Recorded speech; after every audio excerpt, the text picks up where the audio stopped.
हो चुका आगाज रणका, युग बदलने की तैयारी है, जीत उसी की होगी जिसका संघर्ष जारी है। हेलो मेरे रसगुल्लो, स्वागत है आपका नीरज बन पोडी परिवार में। और जिसने चैनल को सब्सक्राइब नहीं किया है वो कर ले और लाइक का बटन दबाना ना भूले। आइए मेरे शेर शेरनियों, आज की करंट अफेयर्स में आपका स्वागत है। आज का हमारा पहला प्रश्न है, पश्चिम बंगाल के नए मुख्य सचिव कौन बने हैं? कहाँ के? पश्चिम बंगाल के नए मुख्य सचिव कौन बने हैं? तो इसका उत्तर है दोस्तों हरिकृष्ण द्विवेदी। हरिकृष्ण द्विवेदी अल्पन बंदोपाध्याय की जगह लेंगे। किसकी? अल्पन बंदोपाध्याय। पश्चिम बंगाल की राजधानी कोलकाता। पश्चिम बंगाल के मुख्यमंत्री ममता बनर्जी किस पार्टी से हैं? तृणमूल कांग्रेस पार्टी से। पश्चिम बंगाल के गवर्नर जगदीप धनखड़। पश्चिम बंगाल के मुख्य न्यायाधीश TVN राधाकृष्णन। पश्चिम बंगाल की लोकसभा सीट 42, राज्यसभा सीट 16 और विधानसभा की सीट 294। पश्चिम बंगाल के 5 पड़ोसी राज्य असम, सिक्किम, बिहार, झारखंड और उड़ीसा।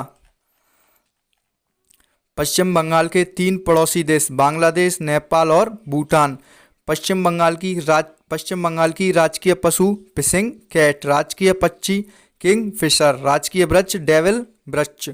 दुनिया का सबसे बड़ा डेल्टा सुंदरवन डेल्टा, जो गंगा और ब्रह्मपुत्र नदी बनाती है, यह किस राज्य में? पश्चिम बंगाल में। कौन सा? सुंदरवन डेल्टा। किस राज्य में गंगा की सहायक नदी दामोदर नदी को बंगाल का शोक कहा जाता है? तो पश्चिम बंगाल। कोलकाता किस नदी के किनारे स्थित है? तो वो है हुगली नदी के किनारे। पश्चिम बंगाल के प्रमुख हवाई अड्डे नेताजी सुभाष चंद्र बोस अंतर्राष्ट्रीय हवाई अड्डा, बागडोगरा अंतर्राष्ट्रीय हवाई अड्डा। पश्चिम बंगाल के प्रमुख राष्ट्रीय उद्यान बक्सा राष्ट्रीय उद्यान, गोरुमारा राष्ट्रीय उद्यान, जल्दापारा राष्ट्रीय उद्यान। पश्चिम बंगाल के प्रमुख बांध फरक्का बांध, दुर्गापुर बांध और कनकसावती बांध। पश्चिम बंगाल के प्रमुख त्योहार दुर्गा पूजा। कर्क रेखा भारत के पश्चिम बंगाल राज्य से होकर गुजरती है और कर्क रेखा भारत के 8 राज्य से होकर निकलती है। ये 8 राज्य गुजरात, राजस्थान, मध्य प्रदेश, छत्तीसगढ़, झारखंड, पश्चिम बंगाल, त्रिपुरा और मिजोरम।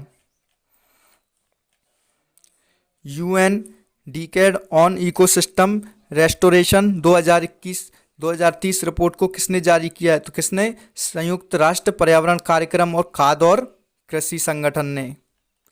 संयुक्त राष्ट्र पर्यावरण कार्यक्रम UNEP और संयुक्त राष्ट्र के खाद्य और कृषि संगठन FAO ने 2021 से 2030 के लिए UN decade on ecosystem restoration report launch की है। इस रिपोर्ट के अनुसार दुनिया जलवायु परिवर्तन, प्रकृति के नुकसान और प्रदूषण के 3 गुना खतरे का सामना कर रही है। इस रिपोर्ट का अनुमान है कि समुद्री पारिस्थितिक तंत्र को बहाल करने की लागत को छोड़कर वैश्विक स्थलीय बहाली की लागत 2030 तक प्रति वर्ष 200 बिलियन अमेरिकी डॉलर होगी। कितनी? 200 बिलियन अमेरिकी डॉलर। और इस बहाली में निवेश किया गया प्रत्येक $1 आर्थिक लाभ में $30 तक का लाभ दे सकता है। वर्ल्ड सोशल प्रोटेक्शन रिपोर्ट कौन जारी करता है? ILO। मुख्यालय कहाँ इसका? Geneva. World economic outlook report IMF, इसका मुख्यालय कहाँ है? Washington DC। Global gender gap report WEF, मुख्यालय कहाँ है? Cologny Switzerland. Global financial development report, मुख्यालय कहाँ है? Washington DC। Travel and tourism competitiveness report कौन जारी करता है? WEF, वर्ल्ड इकोनॉमिक फोरम, मुख्यालय कहाँ है? कोलगनी।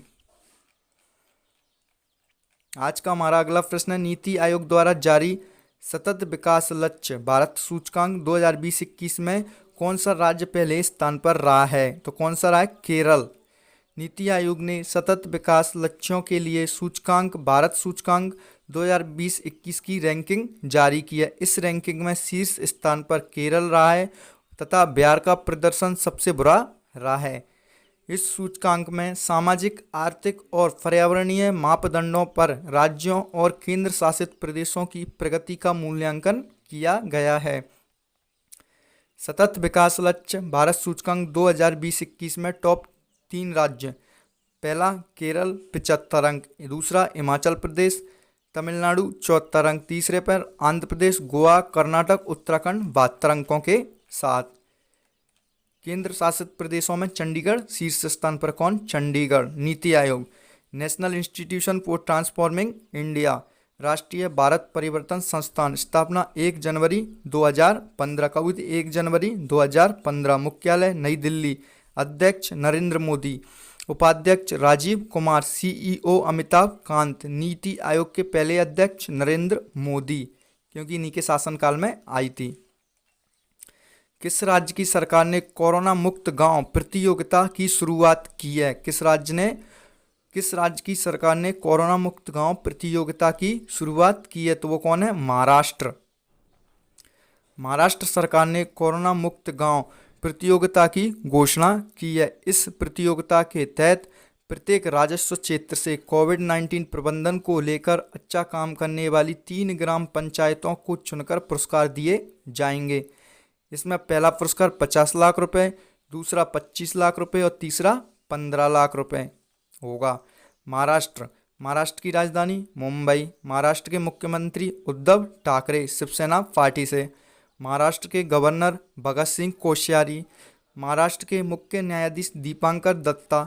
महाराष्ट्र के राजकीय पशु गिलहरी, राजकीय पक्षी कबूतर, राजकीय वृक्ष आम। महाराष्ट्र के 6 पड़ोसी राज्य गोवा, कर्नाटक, तेलंगाना, छत्तीसगढ़, मध्य प्रदेश और गुजरात। महाराष्ट्र में लोकसभा सीट 48, राज्यसभा की सीटें 19 और विधानसभा की 288। भाभा परमाणु अनुसंधान केंद्र का मुख्यालय महाराष्ट्र राज्य के मुंबई शहर में स्थित है। कहाँ पर? महाराष्ट्र राज्य के मुंबई शहर में। भारतीय रिजर्व बैंक, भारतीय State Bank, Bank of India, Central Bank of India, Union Bank of India, Axis Bank, HDFC Bank, ICICI Bank, Yes Bank, Kotak Mahindra Bank, SEBI, NSE, BCCI, BSE, इन सभी का मुख्यालय मुंबई शहर में स्थित है। महाराष्ट्र के प्रमुख हवाई अड्डे: छत्रपति शिवाजी अंतर्राष्ट्रीय हवाई अड्डा मुंबई, बाबा साहेब अम्बेडकर अंतर्राष्ट्रीय हवाई अड्डा नागपुर। महाराष्ट्र के मंदिर: कैलाश मंदिर कहाँ पर है? एलोरा। सिद्धि विनायक मंदिर मुंबई, महाबलेश्वर मंदिर। अगला प्रश्न है, भारतीय वायुसेना के नए उप प्रमुख कौन बने हैं? किसके? भारतीय वायुसेना के नए उप प्रमुख। तो इसका उत्तर है Vivek Ram Chaudhary. Air marshal Vivek Ram Chaudhary air marshal H S. Arora की जगह लेंगे। किसकी? एच.एस. अरोड़ा की। भारतीय वायुसेना, इंडियन एयरफोर्स, स्थापना कब हुई थी? 8 अक्टूबर 1932 को। इसका मुख्यालय कहाँ पर है? नई दिल्ली। कहाँ पर? नई दिल्ली। वायुसेना दिवस कब मनाया जाता है? 8 अक्टूबर को। वायुसेना के अध्यक्ष air chief marshal R K S. Bhadauria. Rafale उड़ाने वाली पहली महिला पायलट कौन बनी है? शिवांगी सिंह। वायुसेना में प्रथम भारतीय महिला फाइटर पायलट का नाम क्या है? भावना खंट। वायुसेना में प्रथम भारतीय महिला पायलट का क्या नाम है? अरिता कौर देओल। अगला प्रश्न है, आक्रमण के शिकार मासूम बच्चों की पीड़ा का अंतर्राष्ट्रीय दिवस कब मनाया गया है? कौन सा? आक्रमण के शिकार मासूम बच्चों की पीड़ा का अंतर्राष्ट्रीय दिवस। तो वो कब मनाया गया है? 4 जून को। उद्देश्य: इस दिवस को मनाए जाने का मुख्य उद्देश्य विश्व भर में पीड़ित बच्चों द्वारा झेले जाने वाले दर्द और शारीरिक, मानसिक और भावनात्मक शोषण का शिकार हुए बच्चों के बारे में जागरूकता फैलाना है। मई महीने के 10 महत्वपूर्ण दिवस: महाराष्ट्र दिवस 1 मई को, अंतर्राष्ट्रीय मजदूर दिवस 1 मई, अंतर्राष्ट्रीय खगोल विज्ञान दिवस 2 मई, विश्व प्रेस स्वतंत्रता दिवस 3 मई, गुजरात स्थापना दिवस 1 मई, विश्व हास्य दिवस 2 मई, विश्व अस्थमा दिवस 4 मई, अंतर्राष्ट्रीय अग्निशमन दिवस 4 मई, विश्व हाथ स्वच्छता दिवस 5 मई, अंतर्राष्ट्रीय दाई दिवस 5 मई।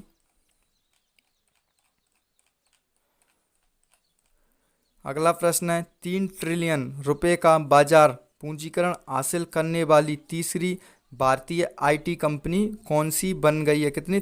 3 ट्रिलियन रुपए का बाजार करने वाली कौन सी आईटी कंपनी तीसरी आईटी कंपनी बन गई है? तो विप्रो ने पहली बार बाजार पूंजीकरण में 3 ट्रिलियन रुपए को छुआ है। टाटा कंसल्टेंसी सर्विसेज और इंफोसिस के बाद 3 ट्रिलियन रुपए का आंकड़ा पार करने वाली तीसरी भारतीय आईटी कंपनी बन गई है। विप्रो भारत की आईटी कंपनी है। इसकी स्थापना 29 दिसंबर 1945 को हुई थी। कब? 29 दिसंबर 1945 को। मुख्यालय कहाँ है इसका? बेंगलुरु, कर्नाटक में। चेयरमैन ऋषद प्रेम जी। अगला प्रश्न है, अंतर्राष्ट्रीय बुकर पुरस्कार 2021 से किसे सम्मानित किया गया? किस पुरस्कार से? अंतर्राष्ट्रीय बुकर पुरस्कार से। तो इसका उत्तर है डेविड डियोफ। डेविड डियोफ को उनके उपन्यास at night all blood is black के लिए अंतर्राष्ट्रीय बुकर पुरस्कार 2021 से सम्मानित किया गया है। यह उपन्यास प्रथम विश्व युद्ध के दौरान फ्रांस के लिए लड़ने वाले सेनेगल की कहानी पर आधारित है। किसकी? सेनेगल की कहानी पर। डेविड डियोप यह पुरस्कार जीतने वाले पहले फ्रेंच लेखक बन गए। यह बहुत इंपॉर्टेंट क्वेश्चन है। टॉप 5 पुरस्कार। किस बैंक को Asia money best bank awards 2021 में India's best bank for SME चुना गया? तो वह एचडीएफसी बैंक। वर्ष 2020 का 30वां सरस्वती सम्मान किसे दिया गया है? डॉक्टर शरण कुमार लिम्बाले। 51वें दादा साहेब फाल्के पुरस्कार से किस अभिनेता को सम्मानित किया गया है? तो वह रजनीकांत। इंडियन अचीवर्स अवार्ड 2021 से किसे सम्मानित किया गया? तो जसपाल सिंह। कलिंग रत्न सम्मान 2021 से किसे सम्मानित किया गया है? विश्वभूषण हरिचंदन जी को। संयुक्त राष्ट्र वैश्विक सतत परिवहन सम्मेलन 2021 का आयोजन किस देश में होगा? तो वो है चीन में। इसका उत्तर क्या है? चीन।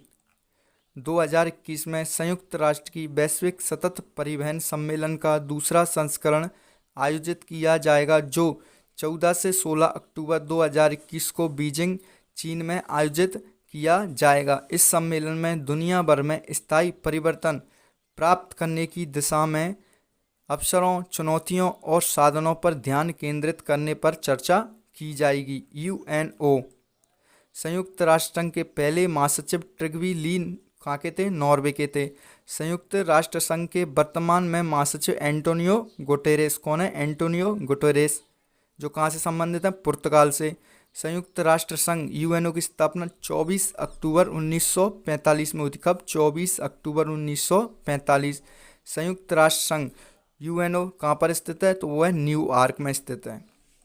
संयुक्त राष्ट्र संघ का सदस्य भारत 1945 में बना था। कब बना? 1945 में। संयुक्त राष्ट्र संघ के वर्तमान में सदस्य देश 193 और 193वां देश कौन बना है? तो दक्षिण सूडान। कौन? दक्षिण सूडान।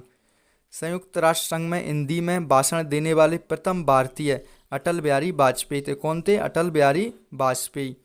संयुक्त राष्ट्र दिवस हर साल कब मनाया जाता है? 24 अक्टूबर को। कब? 24 अक्टूबर को। अगर जिस भी व्यक्ति ने चैनल सब्सक्राइब नहीं किया वो सब्सक्राइब कर दे, लाइक कर दे और कमेंट जरूर कर दे एंड शेयर। आज का हमारा अगला प्रश्न है, बर्ड फ्लू के H1N3 स्ट्रेन से इंसान के संक्रमित होने का पहला मामला किस देश में पाया गया है? तो वह चीन। कोरोना वायरस महासंकट के बीच मनुष्य के बर्ड फ्लू के H1N3 स्ट्रेन से संक्रमित होने का पहला मामला चीन के पूर्वी प्रांत जियांगसू में सामने आया है। H1N3 बर्ड फ्लू वायरस का स्ट्रेन है। कोरोना वायरस की तरह ही H1N3 स्ट्रेन की शुरुआत भी चीन से हुई है। आज हमने जितने भी प्रश्न पढ़े हैं हम उनका रिवीजन करते हैं, क्योंकि रिवीजन बहुत ही ज़रूरी होता है। पश्चिम बंगाल के नए मुख्य सचिव कौन बने? कहाँ के? पश्चिम बंगाल के। तो Harikrishna Dwivedi. UN decade on ecosystem restoration 2021 से 2030 रिपोर्ट को किसने जारी किया है? तो संयुक्त राष्ट्र पर्यावरण कार्यक्रम और खाद्य और कृषि संगठन ने। नीति आयोग द्वारा जारी सतत विकास लक्ष्य भारत सूचकांक 2020-21 में कौन सा राज्य पहले स्थान पर है? तो कौन सा राज्य है? केरल। किस राज्य की सरकार ने कोरोना मुक्त गांव प्रतियोगिता की शुरुआत की है? महाराष्ट्र। भारतीय वायुसेना के नए उप प्रमुख कौन बने हैं? तो विवेक राम चौधरी। आक्रमण के शिकार मासूम बच्चों की पीड़ा का अंतर्राष्ट्रीय दिवस कब मनाया गया? तो 4 जून को। कब मनाया गया? 4 जून को। 3 ट्रिलियन रुपए का बाजार पूंजीकरण हासिल करने वाली तीसरी भारतीय आईटी कंपनी कौन सी बन गई है? तो वह विप्रो। अंतर्राष्ट्रीय बुकर पुरस्कार 2021 से किसे सम्मानित किया गया है? डेविड डियोफ। संयुक्त राष्ट्र वैश्विक सतत परिवहन सम्मेलन 2021 का आयोजन किस देश में होगा? तो वो होगा चीन में। बर्ड फ्लू के H10N3 स्ट्रेन से इंसान के संक्रमित होने का पहला मामला किस देश में आया? तो किस देश में आया? चीन। आज की हमारी करंट अफेयर्स यहीं समाप्त होती है। डेली जीके का डॉस, तो इसमें हम जीके के कुछ प्रश्न लेते हैं। पहला प्रश्न है, किस महाद्वीप का क्षेत्रफल सबसे कम है? तो किसका? ऑस्ट्रेलिया का। कौन सा द्वीप नई दुनिया के नाम से जाना जाता है? तो उत्तर अमेरिका। किस महाद्वीप को पक्षियों का महाद्वीप कहा जाता है? तो वह दक्षिण अमेरिका। एशिया महाद्वीप का सर्वोच्च पर्वत शिखर, ये कहाँ का? एशिया महाद्वीप का सर्वोच्च पर्वत शिखर कौन है? Mount Everest. और इसको नेपाल में क्या कहते हैं? सागर माता। इसकी ऊंचाई 8,848। क्षेत्रफल और आयतन के आधार पर विश्व की सबसे बड़ी झील है कैस्पियन सागर। कौन सी? कैस्पियन सागर। किस देश की तटीय रेखा विश्व में सबसे लंबी है? तो कनाडा। स्टैनली जलप्रपात किस नदी पर स्थित है? तो किस पर है? कांगो नदी पर। सुएज नहर किन दो सागरों को जोड़ती है? तो भूमध्य सागर और लाल सागर को। किस महाद्वीप में सरीसृप प्राणी नहीं पाए जाते हैं? तो अंटार्कटिका में। कहाँ पर? अंटार्कटिका में। संसार का सबसे आर्द्र महाद्वीप कौन सा है? तो वो है दक्षिण अमेरिका। कौन सा?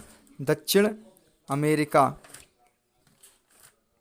इसी आखिरी प्रश्न के साथ हम अपनी वीडियो को समाप्त करते हैं। और अगर वीडियो पसंद आई हो तो मेरे रसगुल्लो चैनल को सब्सक्राइब कीजिए और बेल आइकन प्रेस करना ना भूलें, जिससे हमारे वीडियो के नोटिफिकेशन समय पर मिलते रहें।